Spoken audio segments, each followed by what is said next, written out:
My name is Akira Tokuhiro. I wanted to make this video to talk about Fukushima.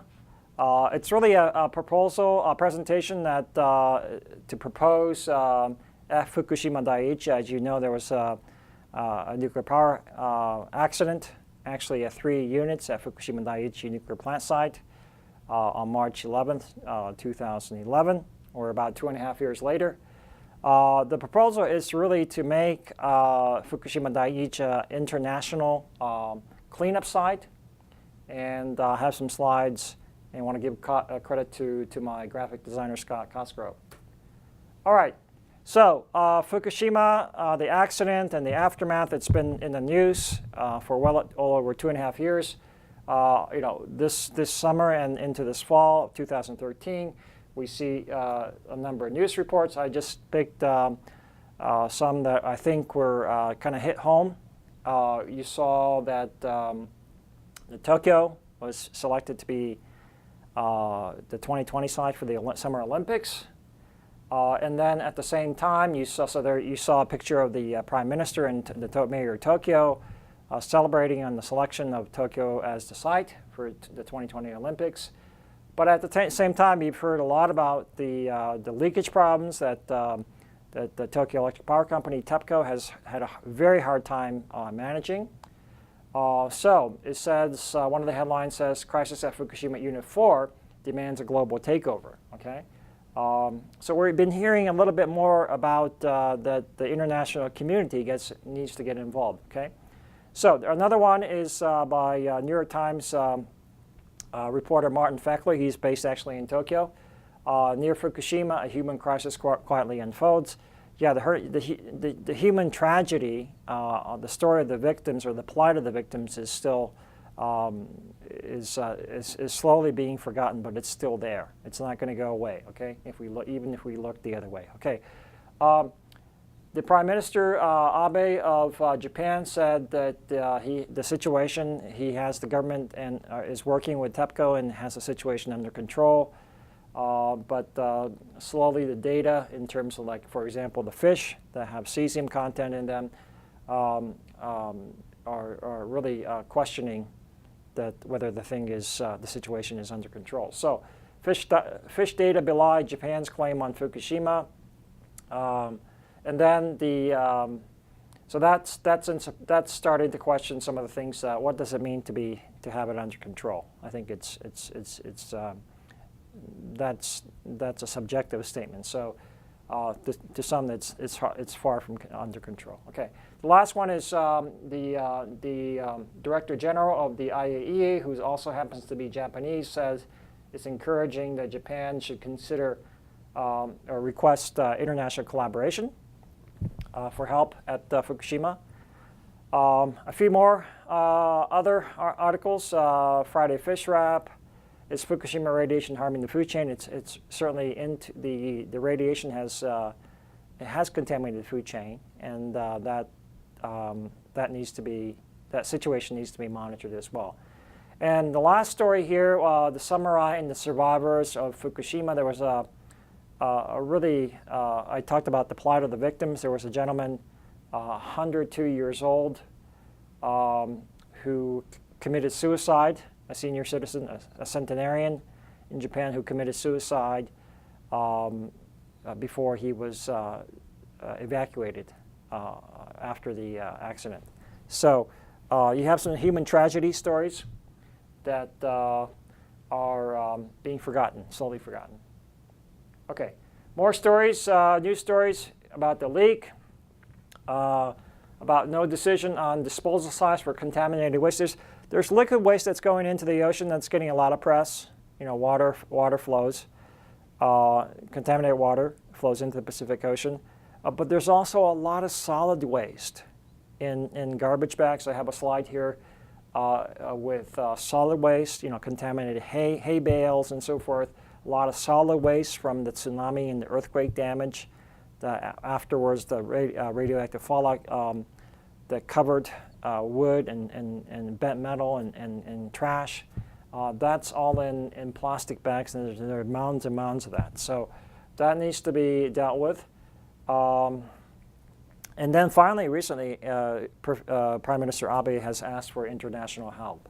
So, all right, just a few pictures. I went to the site myself in April and was really amazed at the number of liquid waste storage tanks.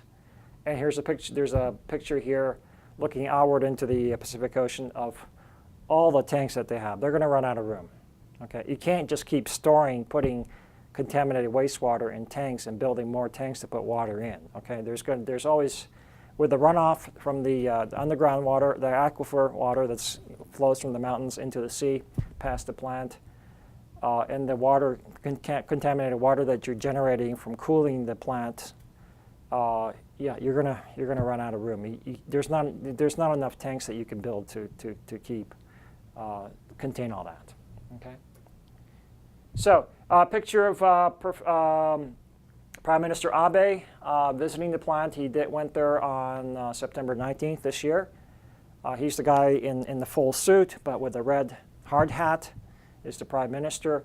After making some of the statements that he did in public about having the situation under control and so forth, some of his own party members, the Labour Democratic Party (LDP), are starting to question what he said. Okay, so obviously all this requires, I think, what it boils down to is that we need international effort. As I said, proposing that Fukushima become an international cleanup site. So it's been a little bit frustrating for me because I think in July 2011 I wrote a series of about 25 technical lessons or lessons learned, well, technical and non-technical lessons learned for nuclear exchange. I presented some of those at a conference in Maastricht, Netherlands in 2011 that was sponsored by Nuclear Exchange and KCI Publishing. And I said in July 2011, I just copy and pasted directly from that article that's on Nuclear Exchange website, that Fukushima nuclear power plant site, its reactor should be designated as an International Nuclear Post-Accident Management and Decommissioning Center, and that there should be a Japan-based commission with international lead members, for example, from the IAEA or the US or France or Russia. And I wanted to include Korea and China so they get the experience in terms of cleanup. And that we should really make Fukushima Daiichi an international cleanup site. Okay? And this is not something new. We did this for Chernobyl. After Chernobyl, that was an international effort. So we should make, in this case in Fukushima, we have 3 melted cores or 3 severely damaged cores. And then 3 others that are not damaged, but, well, not the cores are not melted, but the reactor building and so forth, there's some structural damage. So there's enough engineering work, and we should make that an international effort or face the consequences of a prolonged effort. So I just put the proposed path forward in bullets. Again, I said, we should make it an international cleanup site. There's enough expertise, maybe not necessarily in Japan, but there's expertise in Russia, in France, in the US, in the UK. And then since China and Korea are building more nuclear power plants, it would be nice for them to get some experience in case an accident happens, how they should handle it, how they should do the cleanup. What I call restoration, remediation, and recovery, R3. It would be nice to make this a world effort, or it's not going to be solved. Okay. So why? Why am I proposing this? TEPCO and the Japanese government contractors have, like I said, little to no experience in R3, recovery, remediation, and restoration. I would, in a broad or ballpark, what we call a ballpark estimate, I think the cleanup will cost $100 billion US or more. It will take maybe on upwards of, at this pace, 40 years, and it will take 10,000 plus dedicated workers.